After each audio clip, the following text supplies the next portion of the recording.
Kejaksaan Agung menetapkan tersangka baru Asep Yusuf Somantri atau AYS dalam kasus dugaan korupsi tata kelola program makan bergizi gratis. Asep merupakan pihak swasta yang mengatur letak dapur MBG dan mitra SPPG.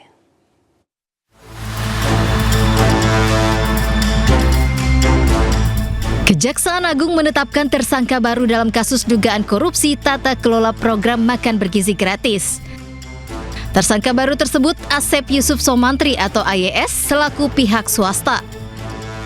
Asep merupakan pihak swasta yang diduga diminta Sony selaku wakil Kepala Badan Gizi Nasional mencari mitra dalam rangka pelaksanaan MBG. Sony diduga memberi akses kepada Asep untuk melakukan intervensi kepada tim verifikator mitra MBG. Sehingga Sony mengetahui titik dapur yang kosong dan membatalkan status calon SPPG yang semula telah disetujui di portal mitra MBG. Asep diduga memberikan sejumlah uang kepada Sony. Bahwa setelah melakukan pengaturan titik SPPG tersebut, saudara AYS secara melawan hukum memberikan sejumlah uang kepada tersangka SS. Bahwa tersangka melanggar pasal 12 huruf A, huruf B, Undang-Undang Tipikor dan pasal 605 ayat 2, pasal 606 tentang KUHP, dan terhadap tersangka saat ini dilakukan penahanan selama 20 hari ke depan di Rutan Salemba, Cabang Kejaksaan Negeri Jakarta Selatan. Sebelumnya, Kejagung telah menetapkan 3 orang sebagai tersangka kasus dugaan korupsi tata kelola MBG. Di antaranya adalah mantan Kepala BGN Dadan Hindayana, mantan Wakil Kepala BGN Sony Sonjaya, dan mantan Wakil Kepala BGN Ludwig Pusung. Dari Jakarta, tim liputan iNews melaporkan.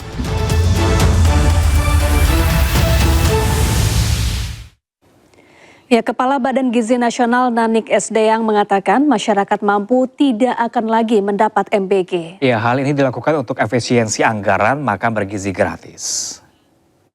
Aku mau nyiapkan bahan nih. Ya, jadi efisiensinya apa aja, Bu? Ya, gitu.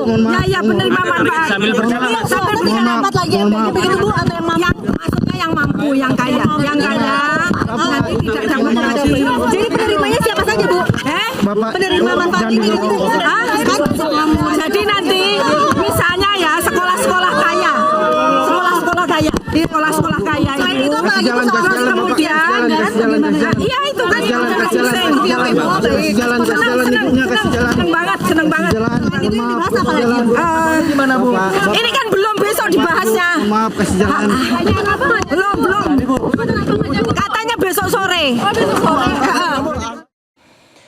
Wakil Presiden ke-10 dan ke-12 Republik Indonesia Yusuf Kala bertemu Presiden Prabowo Subianto di Istana Kepresidenan Jakarta. Pertemuan membahas rencana pengembangan sektor energi nasional sebagai upaya mendukung target pertumbuhan ekonomi.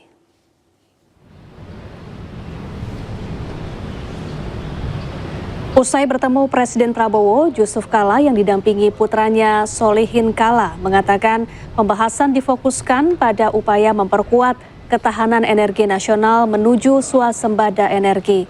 Selain pembangunan pembangkit listrik tenaga air yang telah berjalan, pihaknya juga siap mengembangkan tambahan kapasitas pembangkit, termasuk pembangkit listrik tenaga gas.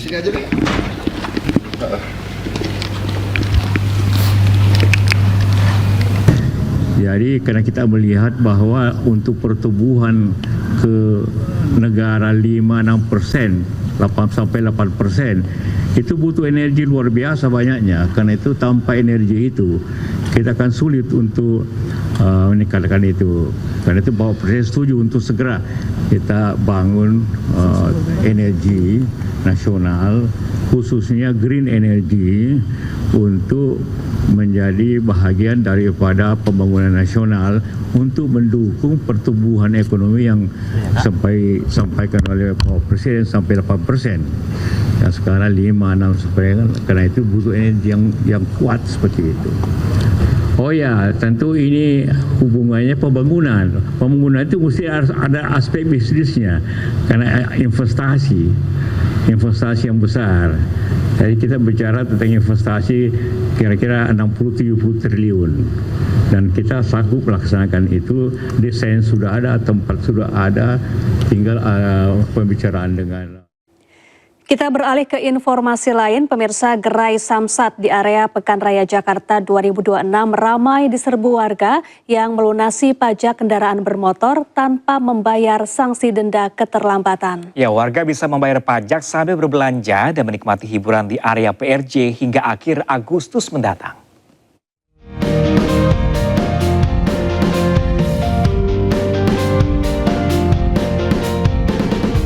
Pemprov DKI Jakarta melalui Badan Pendapatan Daerah menghadirkan program pembebasan sanksi administratif untuk pajak kendaraan bermotor atau PKB dan bea balik nama kendaraan bermotor atau BBNKB. Untuk mengikuti program ini, warga dapat mengunjungi Gerai Samsat di area Pekan Raya Jakarta 2026.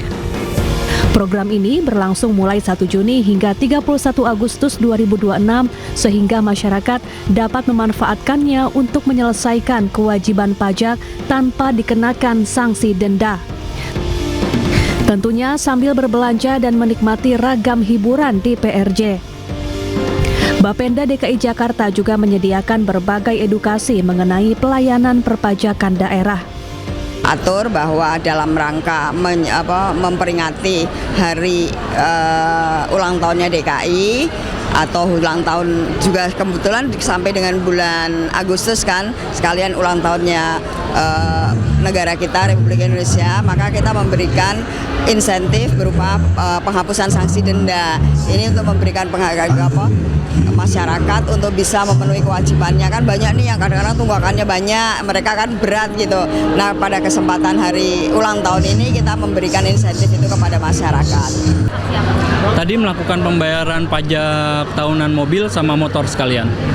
Gampang sih, tadi cuma nyerahin STNK asli sama KTP asli.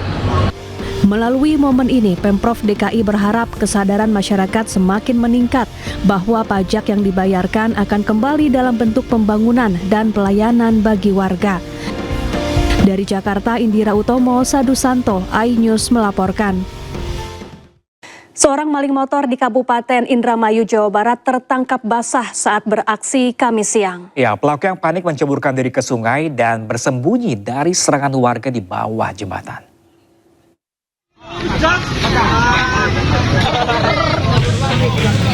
Seorang maling motor nekat menceburkan diri ke sungai setelah kepergok mencuri sepeda motor milik warga di Desa Kedokan Agung, Kecamatan Kedokan Bunder, Kabupaten Indramayu, Jawa Barat, Kamis siang.